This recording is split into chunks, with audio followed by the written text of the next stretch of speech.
Bonjour à tous, c'est Prono de la semaine. J'espère que vous allez bien. Moi, personnellement, de mon côté, je vais super bien. Comme je l'ai dit dans la dernière vidéo, c'est mon anniversaire. Et oui, 45 ans et presque toutes mes dents. Et oui, vous pouvez voir que là, c'est un nouveau décor.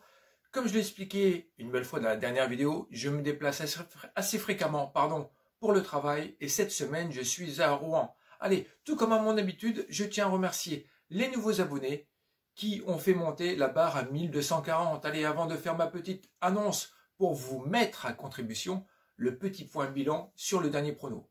Eh ben, c'est une catastrophe. Les 3 pronos ne sont pas passés. Allez, on prend la gomme, on efface, on recommence sans chercher d'excuses, même en étant en phase avec les abonnés.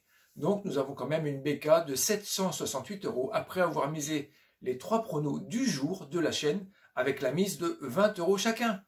Donc, je disais vous mettre à contribution. Je me suis dit que tu sois abonné ou pas, tu pourrais peut-être participer à mon anniversaire. Je t'invite à mettre ton plus gros pouce bleu, mais le gros, et à t'abonner si ça n'est pas encore fait, et ça serait la cerise sur le gâteau. Et je souhaiterais qu'on fasse péter les 100 commentaires sur la chaîne. Je compte sur vous. Comme vous avez pu le voir sur la miniature, je vais vous présenter 3 rencontres de Champions League. La première, c'est celle de mardi avec Krasnodar qui reçoit l'équipe de Séville. Et ensuite, ce sera 2 rencontres de mercredi soir avec bien sûr la Marseille-Porto et Inter de Milan, Real de Madrid. Allez, petit rappel au match. Allez, Séville s'était imposé sur son terrain sur le score de 3-2 et cela malgré l'expulsion de Navas à la fin de la première mi-temps. Ensuite, Neyri a fait le boulot en marquant à la 69e et 72e minute. Krasnodar, eux, qui vont recevoir ces Espagnols, n'ont aucune victoire à leur compteur, avec seulement 3 buts marqués pour 8 buts encaissés. Bon, ce club russe, lui, s'est quand même aussi imposé ce week-end sur le score de 1-0 face à Tambov. Alors que Séville s'est imposé sur son terrain sur le score de 4-2 face au Celta Vigo. Faisons court. Pour cette rencontre, je ne vois rien d'autre qu'une victoire des Sévillais à la cote de 1,70, avec la mise de base de la chaîne. Ensuite, nous avons Inter Real de Madrid. Les Espagnols s'étaient imposés sur le score de 3-2 sur son terrain.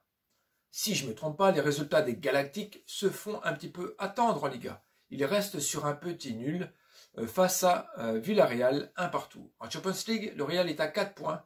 Et là, c'est tendu. À l'extérieur, ils n'ont pas gagné une seule fois. Les 2 équipes se savent en danger. Et oui, l'Inter, quant à elle, l'a remporté sur le score de 4-2 face au Turino, avec Alexis Sanchez, Lukaku, Martinez qui ont été les hommes clés de ce match. Et ils risquent de faire une sérieuse différence et de faire chuter les Espagnols, qui seraient aussi un autre tremblement de terre pour cette journée. Je ne vous en dirai pas plus pour l'histoire des tremblements de terre. Les Galactiques ont des résultats en dents de scie, en espérant que la Champions League puisse les relancer, parce qu'actuellement ils sont 4e en Liga. Bon, c'est surtout qu'il y a les envolées du Real Sociedad et de l'Atlético de Madrid qui suivent de près. Je rappelle que l'Atlético de Madrid l'a remporté sur le score de 1-0 face au Barça du Messi le week-end passé. Pour cette rencontre, je vois bien les Interistes l'emporter. Donc ce sera le 2e prono de la chaîne à la cote de 2,15. Allez, on passe tout de suite à la dernière rencontre, certainement la plus intéressante pour nous Français. La rencontre où l'OM recevra l'équipe du Porto au Vélodrome.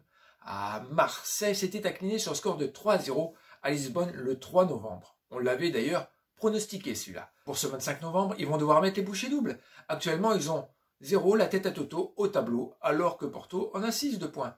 Ils doivent gagner, c'est impératif. La chance qu'ont les Marseillais, c'est que leur équipe est au complet. Tout le monde est opérationnel, seulement Sanson a des petits soucis avec son talon d'Achille.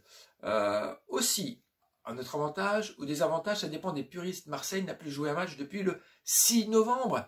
Et oui, avec la trêve internationale et le report avec la rencontre de Nice, du coup, seront-ils en manque de rythme? Quant à eux, Porto, ils ont gagné lors de la Coupe du Portugal le week-end passé face à Fabril de Barreiro sur le score de 2-0 avec une belle rotation de leur effectif. Mais par contre, à noter l'absence de Pépé pour cette rencontre. Dans ce cas, mon cœur doit être marseillais, mais il ne l'est pas au vu des résultats. Je ne vois pas les Marseillais s'ouvrir à être plus constructifs que d'habitude, sachant que depuis la trêve, on n'a pas vu ce que ça donnait non plus. Le 3e prono de la chaîne sera tout simplement une victoire du club portugais à la cote de 2,60 au Vélodrome. Bon, j'espère que la vidéo n'a pas été trop longue. Si toi aussi tu as un avis concernant ces rencontres, alors n'hésite pas à laisser un commentaire. N'oubliez pas que c'est mon souhait du jour. Merci de votre fidélité. Je vous dis à très bientôt ou pas, c'est vous qui prenez la décision. Prenez soin de vous et de vos proches. Surtout, bonne semaine la famille. Bye!